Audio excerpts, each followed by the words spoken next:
Welcome to the Unstoppable Force podcast. I'm Guy. I'm Rob. This is our first episode. So we should probably kind of give an idea of what the podcast is going to be about. So, what would you say? Kind of. It's kind of mosh posh of things. I kind of want this to be just like a conversation about like what interests us and what gets us thinking, like different questions that like have like if you have something for that day or if for the last like week something's been like on your mind and you're like have no. Why did that ruin it? Stop! You didn't ruin it. It's not. If you laugh, it's okay. If you laugh, it's okay. There's a lot of laughing on this podcast for stupid shit, not even jokes, because I know I'm not that funny. I just stumble upon my words a lot. But I mean, different questions that make you think that you're like, oh, I didn't think of this way before. If you want to. Yeah, I mean, it's like basically anything that interests us, anything that we like want to talk about. We're gonna like probably save some of that for the podcast. I think like the main thing is that we both listen to podcasts, and there's a lot of cool and interesting conversations that I think we related to a lot, and we wanted to kind of be part of that, and have our own conversations and let you guys join in as well, and you guys can kind of talk about what we talked about and give your own opinions on it. It's kind of like a conversation. Yeah, it doesn't have to be too serious, as you can tell. Yeah. We're like, you can go from like AI sort of topics to like, oh, would you rather? Like, yeah, we'll just come up with some that? stupid bullshit to talk about every week. I feel like every podcast like always tries to like boil itself down to almost like a single idea, though, like to market itself to people. Yeah, well, have we done that? I mean, I feel like there's not really like a way with what we're doing, but maybe something like a nerdy, bro-ish sort of kind of vibe to it. Yeah. I'm sure I feel like our conversation should be sort of similar to what it feels like when it's like 2 o'clock in the morning and you and like your best friend are just like laying into trying to go to bed, and you end up in that like conversation loop. Yeah, it's nonstop, and you're like, oh, the conversation just died down, and then it's I don't know where it just comes back, and then the idea of something even stupider comes up. It's like a 5-second silence. Mm-hmm. And, like, yes. Somebody will be like, but wait, why is the sky blue? We'll just say something random that comes to mind. Yeah, and I like to keep it like open-minded and very like. Yeah, we're probably not gonna agree. Not on everything. But nobody. Well, I would say that nobody's wrong, but there are cases where you can be wrong because there's truth and not truth. But a lot of the topics, I guess, that we talk about, I feel like they're more ambiguous. They're open-ended. Mm-hmm. There's no like true answer to them. Yeah. We can like dive kind of deep into them and talk about them. Should we talk about ourselves a bit? I feel like the audience has got to like at least somewhat. What's the word for it? Not connect. Yeah, like connect with us, almost like understand like who we are, where we're coming from. Sure. I'm Guy. I work in like UI design. I love video games. I love nerd stuff, technology, science. I was in school for engineering. I have a degree in computer science. Not far off. Yeah. They still use computer engineering or software engineering falls under computer science. Yeah. But you still have a software degree, so kind of muddles the water. Yeah. I say that. To be honest. What about you? What are you? Well, how old are you? I'm 23. Not that it matters. I'm 22. I mean, I feel like there's. I mean, a little younger, maybe the young crowd's like, oh, they understand me a little better. Well, I mean, like we knew each other from middle school or high school. Yeah.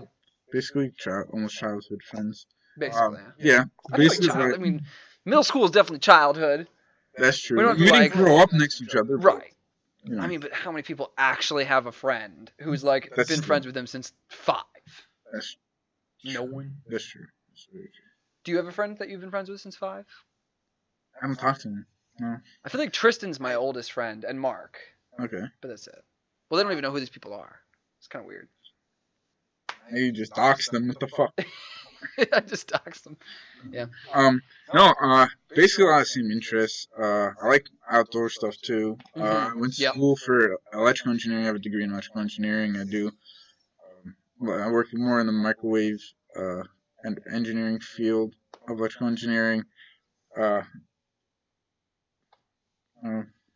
lot of like video game interests, comic books. I want to go back to that like outdoorsy stuff though, because I feel like we're gonna end up on that if we don't like tell them right away. It's like, oh man, they're nerds. They probably play video games all the time. But I was a Eagle Scout, and you've been like hunting your whole life. Yeah, you have a lot more fishing, than that. A lot. Funny enough, I was a Cub Scout. Never made it to Boy Scouts because I'm not for that nerd shit. But that's where the lines draw. Yeah, I want to build my own shack in the woods by myself without some scout leader looking over my shoulder. I mean, I've done it without the scout leader. I know. You just go into your backyard and just start piling sticks and shit. I remember that we played airsoft in my backyard, right? Yeah. You know that like ditch that we like made in the back? No. Like created like a bunker area? Yeah. I think it's been like too long. The only thing I remember from that is shooting, I think it was Mark or whatever, in the cheek. Yeah. From like way far. I had like one of those snipers, and he was hiding behind a tree, and I just hit him right in the cheek. And then when the game was over, we're all hanging out. He loads the sniper, and probably a little bit farther than from me to you, he shoots me in the back, and I was bleeding from an airsoft gun. Yeah. Okay?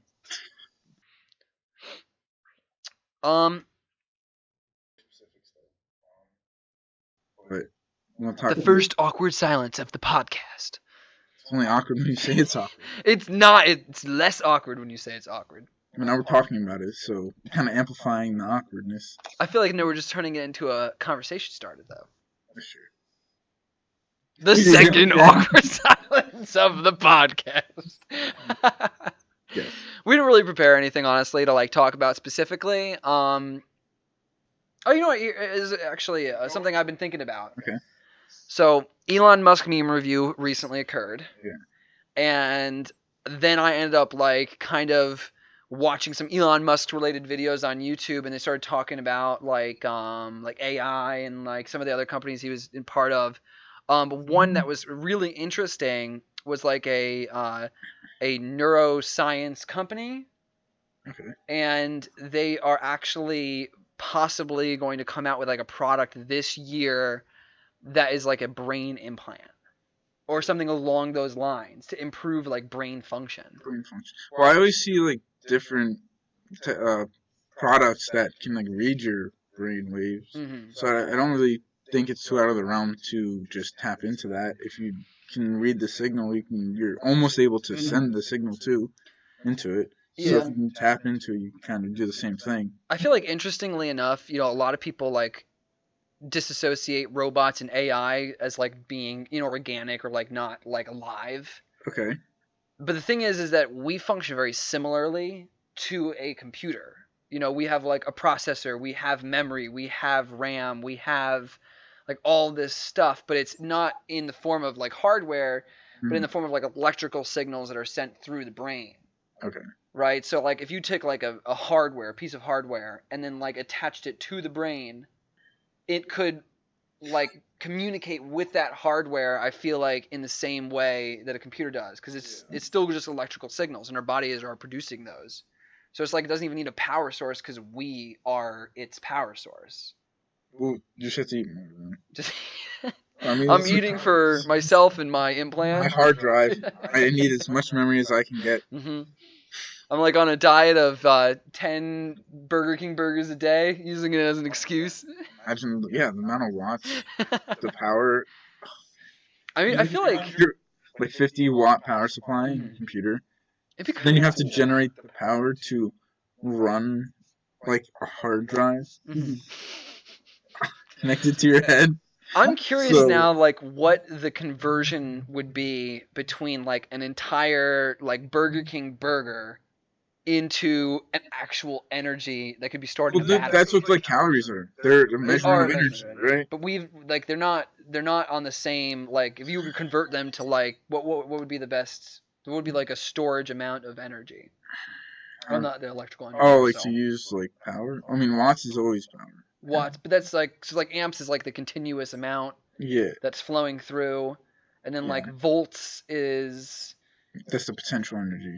Okay, and then watts is like if you had a battery and it has like a certain amount of energy, the watts would be the amount of energy. But it's stored energy. Okay, so like, is there a conversion of like calories to watts? I think there is. I don't know it. Because I know that like the base of energy in the body is called ATP, which is like created from glucose, and that's like what we use to run our body for the most part, is ATP, which is, I don't even want to say it, it's like some ridiculously long word. Yeah.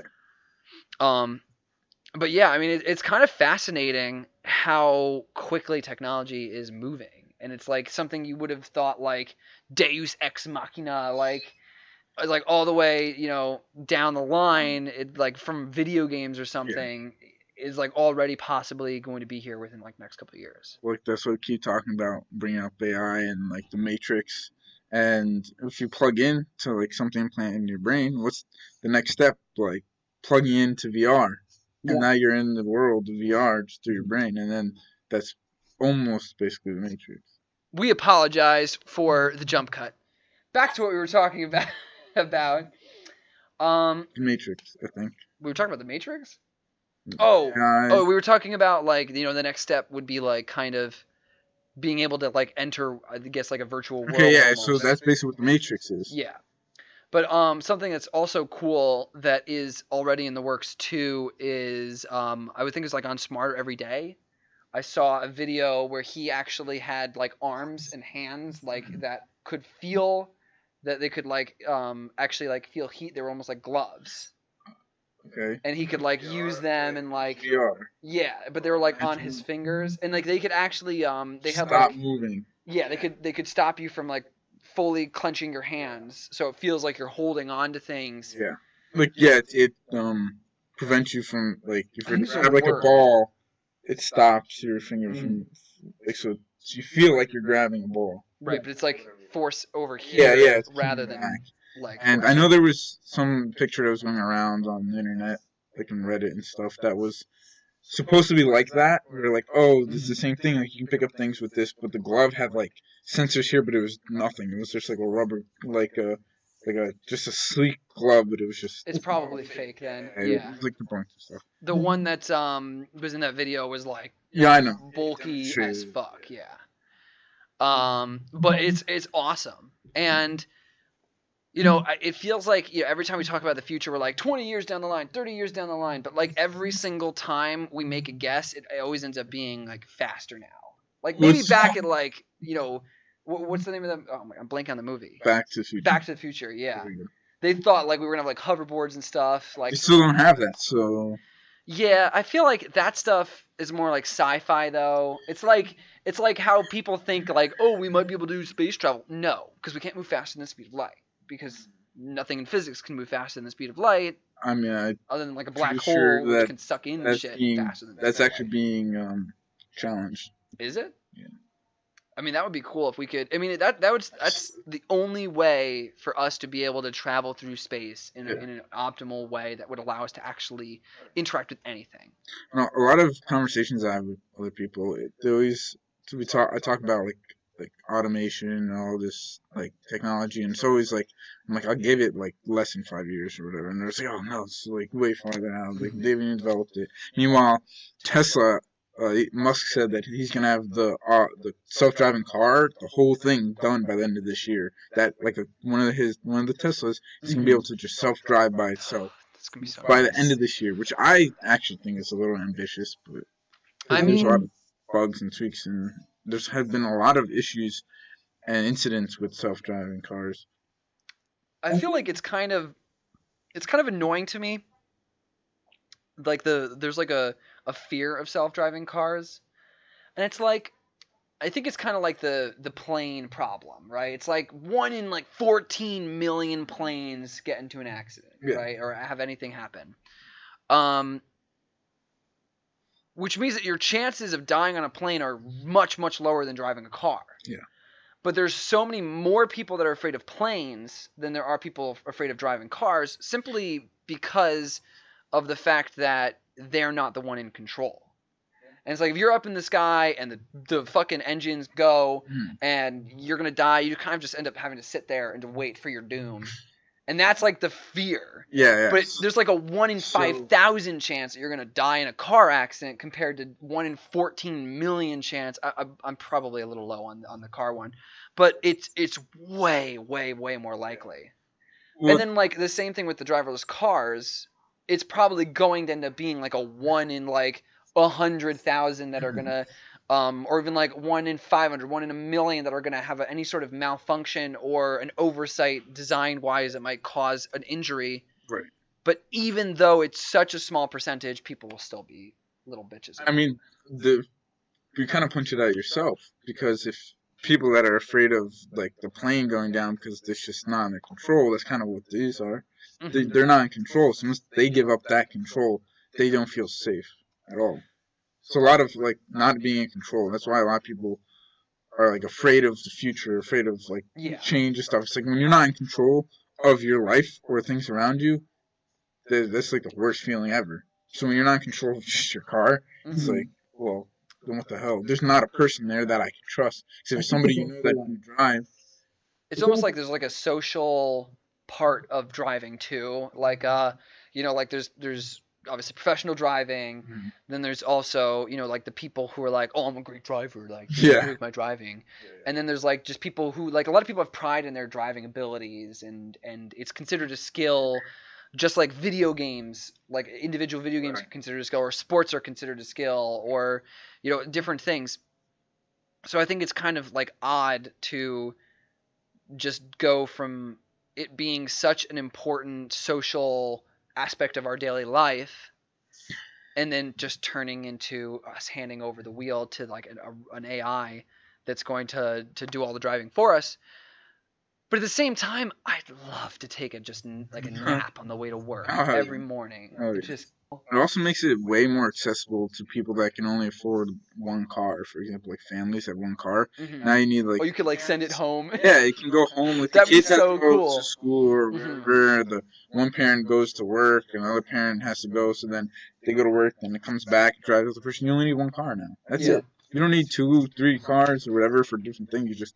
one car to go places and pick up the kids. I mean, as long as there's like always like a manual to switch into, I feel like... For now, I think a lot of them will have it and they will be needed. But until I think almost all, if not all, cars are automated, we're gonna have the manual. But once they are, like once we have all the cars automated, we don't need a manual, because then human error has caused more accidents in automated driving than the car itself. So if a car can talk to each other, problem. No, people almost want to get into accidents just because they want to be able to drive. It's such a dumb concept to me. I mean, I get the fear, but just to be like, okay, I prefer to possibly get into an accident than to just relinquish control to this thing that's 1,000,000 times better at driving than I am and ever will be. I don't know. I think perception will change. I think that you're more likely, unless there's people that are so bad at driving they don't give a shit. But most of the time, somebody else is going to hit you. If you're such a good driver and you won't be more control for yourself, you're going to be good at driving, and more accidents will be somebody hitting you. In which case, an automated car can't save you from that. Yeah. Because it's going to hit the car anyway. So what's the difference? You just get them having the automated car that's going to save you, because then they won't hit you. Yes. Exactly. I know there's also like one other story related to driverless cars that was like basically this woman was like walking across a street. That was the Uber one. Yeah, the Uber one. It was just walking a bike across. But she had no reflectors. She had nothing to see. No, she was a pedestrian. Maybe she was a pedestrian, I think. It was like a highway. In a crosswalk. Yeah, it's like one of those lanes. It was not a crosswalk. She basically just like walked across a like very wide multiple lane road in the dark with no flashers, no lights. Yeah. She didn't even you could put it's 2019. All you do is pull out your phone and turn the friggin' flashlight towards the oncoming traffic, and somebody would at least see you. But she walks across, and then in the dash cam of the actual footage, she just pops up in front of you. Yeah, in front of the car. Mm-hmm. And the driverless car isn't going to be able to detect something like that. If I throw a fucking baseball in front of a driverless car, it's not going to be able to brake because a human would never even be able to brake in time. That's what a lot of it. Or like a deer jumping out in front as a more realistic example. Yeah, exactly. Yeah. It's you're not going to be able to stop those sorts of things. So to blame that on the driverless car is absurd. Absolutely. But everyone wants to fearmonger those types of things. Yeah, I'm pretty sure they ended up cutting some shit from Uber after that, and they slowed down their whole And it's ridiculous. Yeah, it doesn't even make sense. The two don't correlate. No. Well, they were supposed to. It was still in beta. There was a driver in the car. Yeah. That was on his phone, whatever. So by the time he saw it, it was. I mean, even if he was paying attention, he would have never been able to hit the brake in time. I think we would have just seen the car swerve way more than it already did in the video. Because it kind of, you see, they kind of stop, try to stop and kind of swerve. But other than that, it's kind of just a Darwin Award to me, I mean, I was going to say something like that. Where, an idiot is always going to be an idiot. Yeah. But, all these things are supposed to be safer. That's the whole point. I mean, I'm not sure, So I know that you should be able to see something, an object moving in front of you. So what if it's dark? There's ultrasonic sensors. You can see something when there's no lights on. I'll be honest, I really don't know the true intricacies of how it works, but I know is it supposed to be kind of almost like sonar? Yeah, sonar, camera. There's cameras, and there should be sonar on it. A lot of things that are ultrasonic. So if you have a backup that beeps at you when you're backing up and it's you're gonna bump into something, that's ultrasonic. I'm pretty sure. I mean, maybe it's just kind of a kink that they have to work out, and that may have exposed a issue in the system. And I think we're gonna see that a lot initially. We're gonna see the exceptions, where maybe the technology didn't account for a specific type of situation. Right. So they have to integrate that next. Yeah. It's just annoying to me that Uber is responsible, or Google is responsible for their driverless cars. Tesla, an accident will happen with a Tesla, and they'll be Tesla's being sued for $50 million, and it's Tesla didn't do anything wrong. If anything, they've reduced the number of people dying, but one person died as the result of one thing. But it's well, either way, there's going to be those situations, and it's not going to be unless it's a real malfunction where it just drives into a crowd of people. Then then they need to be taken take account for that. I saw a video a while back, I guess when it was like first coming out, the Tesla autopilot, and it was on this road that had construction, and you know when the lane shifts, like the lane moves to where the other lane basically is. You mean like a merge almost, or like? Well, no, it's like construction, so they kind of shift. They shift. Yeah, they close one lane and they shift the two lanes to like the right. So what happened was the lanes that were painted over for that. But you can still see the dotted lines for the other lanes. So Tesla thought it was still a lane, and it stayed in the lane and hit the barrier instead of like shifting over. This was like a while back, probably. That must have been like an early version. Yeah. And that was when there was like everybody was shitting on them, like, oh, it's so bad, like this is never gonna really come. That does sound pretty bad, honestly. If it can't see a barrier, well, no, it'd be like, oh. I think it was following the lines as a priority, which is kind of weird because it was following the road, but the road was into a barrier, so it's like it got fooled into like Roadrunner, like fools Coyote. Like when they painted the rock, it is like a tunnel. Right, and they just run into it because they think the road continues. Right. That's what happened. I think they probably fixed that because I haven't seen any of that. I think it's kind of disappointing. Like I almost expect like for that kind of situation for it to like get stuck in almost like a loop where it's like it drives forward and it's like, oh, I've got to stay in the lines, but I also can't hit this thing in front of me, so I just stop and just sit there. Well, what you do that makes more sense to me. Yeah. It's just surprising that it would actually like hit the barrier and not have something that over prioritizes following lines versus like hitting the car in front of you. Right, exactly. So It's kind of why, yeah. That seems surprising. I think because the barrier like went like curved in instead of just being like straight up. I think that's why. So like. Oh, maybe it was like looking for shapes or something. Yeah. So like it was following the road, but then it's just. I guess we really can't know because the technology is so much more complex than we can possibly imagine. Like looking at the code. The code would be insane. Yeah. The amount of work. What is any of this even like programmed in? I have no idea. No idea. I'm sure it's like online somewhere. Yeah. It's proprietary bullshit. Mm-hmm. They always do this shit. Except for Tesla. I feel like they, from like Elon Musk and all his other, because I read the book about him, like the SpaceX, about Tesla, and a lot of progress they make seems to be just trial and error. Mm-hmm. They just throw a ton of shit in the beginning and see if that works, and then it goes. And so a lot of the beginning stuff is just pre-existing software and code. And they'll just like he way when he was in the beginning, like when he was starting to become part of PayPal and all that type of stuff, like way in the beginning, he would just code and it would just not be efficient. But he would just code a bunch and it would work. Mm-hmm.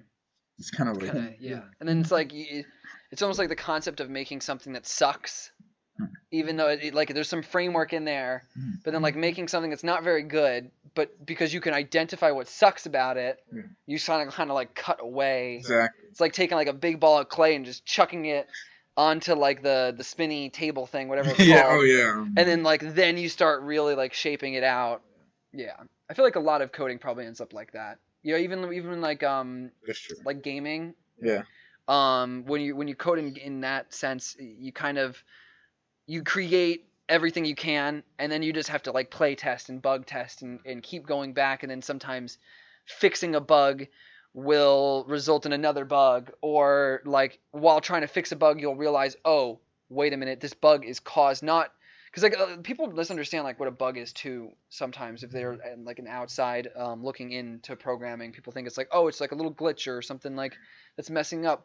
It's actually usually the coder writing something in a way that's stupid, right? Really? So it's like if you were like using a grid and you needed to like move blocks on a grid, you know, you could do it so it's like, okay, what spots are open? Okay, this is the direction that it moves. Okay, now that they've moved, now another block will spawn on the grid, right? But that may not work when you include other parts in it too, and then you'll have to be like, okay, well now I have to like rewrite it, and now each grid spot is its own spot, and like you almost have to redesign the way that the logic works entirely sometimes to fix a bug. Right. But then also some other bugs could just be like little tiny tweaks or oversights, or where you typed in something wrong. Just a semicolon. Yeah.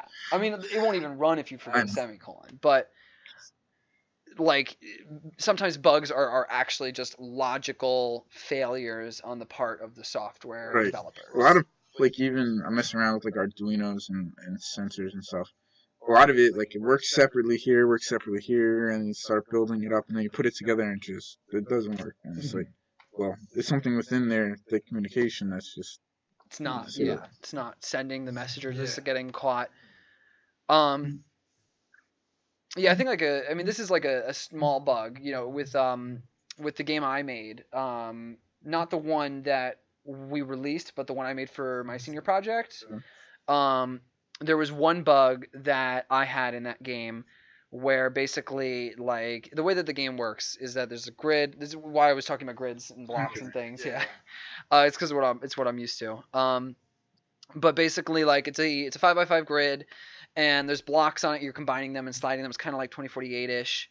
But there's one bug where, like, if you slide your finger in the direction to move the blocks, but none of them can move in that direction, it'll get caught in a loop.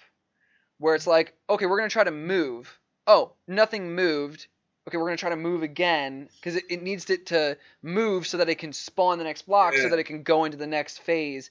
So it's kind of like, you know, each step happens in a certain order. Right. But because one step can't happen, it just keeps retrying to do that step. Yeah. And so you can, like, still go back to the home page. You can still, like, start a new game. You can do all those things. But the only thing you can't do is move anything anymore on the grid. Wow. Because it won't it won't move to the next point to be able to get back to the point where you can move it again. But I mean, it's pretty crazy what's happening in the world, honestly. Yeah, I'm excited. It's gonna be interesting. Like, we're only like 23, you know. Yeah. Like, by the time we're gonna like be the average age to die, we may be so much more advanced in terms of like medical technology and just general technology. Like Alzheimer's may be cured not by like medicine, but by those neural implants. True. Where it's like, oh, your brain's decaying. Well, let's just put this metal piece into your head that does the exact same thing. Well, like that's and now even though your brain's dying, that's not dying. So we're just gonna keep patching up the human condition. It's like duct taping it. I mean, like that's what we do with like a pacemaker when the heart can't handle itself. Put a pacemaker in. Yeah. So if your brain starts deteriorating, patch that up. When your eyes stop working, you have glasses, or then surgery. Like all these things. It's like you go blind. We'll just put in like basically robotic eyes into your fucking head that send messages to your brain. Yes. You know? It's kind of crazy. Like, cut off, like, at some point people are going to start, like, cutting off their own limbs just to get, like, cybernetic limbs. Yeah. I know it's, like, one random, probably, case, I don't know, ever, but I've seen, like, some article of, like, some trans-abled person that wanted to be disabled. So they cut, like, their limb off just because they want to be disabled. Wait, they were trans-abled? What does that mean? Meaning they were able to, they were fine. They wanted to become disabled. So is trans? I never heard of that term. Yeah, it's like made up because somebody did that because they cut a limb off because they wanted to be disabled. They came up with a term for being not disabled. Able. No. Yeah, able. Able-bodied, right? Yeah, that's like right. So like, there's ableism, but like being trans-abled means. Did you know that there is a psychological condition for wanting to chop off your own limbs? It's trans-abled. Maybe. But it's like a word. It's like something philia or something like blah, blah, blah, blah. It's like a long word. But it's like a person who has a irrational impulse to cut off their own limbs. It's gotta be weird to like have something like that. Yeah, I need self-mutilation if I do. So, this is getting like around, so we probably wrap it up, yeah. We should probably tell them about the schedule and stuff, too. Okay, yeah. I mean, as of right now, we're trying to do it once a week. Yep. So.